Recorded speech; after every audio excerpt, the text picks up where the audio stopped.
လိုင်းပေါ်မှာဖြစ်နေတဲ့ PDF ရဲဘော်လေးတွေနဲ့ PDF ရဲမေလေးတွေကိုအရေးယူမယ်ဆိုတော့ဟုတ်ပြီအရေးယူမယ်မှန်တယ်အရေးယူမယ်ဒီလောက်ပြည်သူကကြမ်းတမ်းစွာပြောဆိုနေတာကြတော့ကောအဲ့ဒါကိုဘယ်လိုဖြေရှင်းပေးမလို့ဟမ်ကျွန်တော်တို့လူကြီးတွေများဒီအန်ယူဂျီဘက်ကလူကြီးတွေပါကပါဘက်ကလူကြီးတွေပြည်သူကဒီလောက်ကြမ်းတမ်းစွာပြောဆိုနေတာကကြတော့အရေးယူဖို့မစင်စားဘူးလားဖြောင်းပြဖို့မစင်စားဘူးလားဟုတ်ပြီ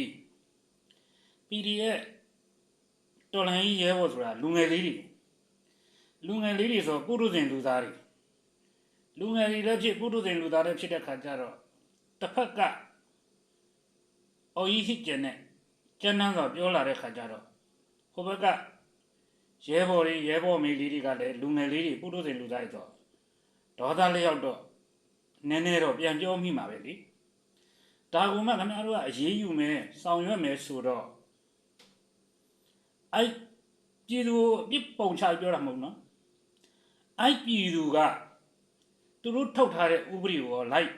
က်နာရဲ့လားလိုက်နာရဲ့လားအဲ့ပြည်သူ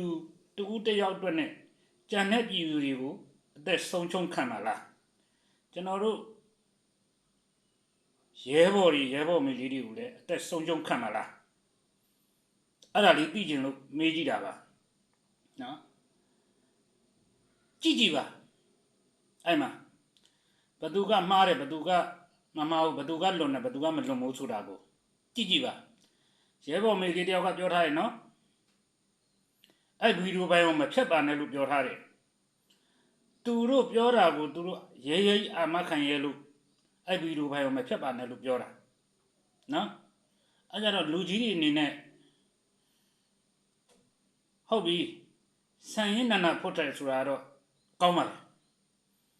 ဒါပေမဲ့တစ်ဖက်ကပြည်သူကိုဘယ်လို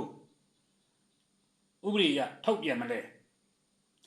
ပြည်သူကိုလည်းနောက်ပြည်သူတွေမလုပ်ရအောင်ဘယ်လိုဆောင်ရွက်မလဲအဲ့ကြမ်းတမ်းတော့ကြမ်းတမ်းပြောတဲ့ဖွာကြီးလားအတော်ကြီးလားတော့မသိဘူးပေါ့ဗျာနော်ပြောပုံကသူအော်နေတဲ့ပုံကနော်ကြည့်ပါရဲဘော်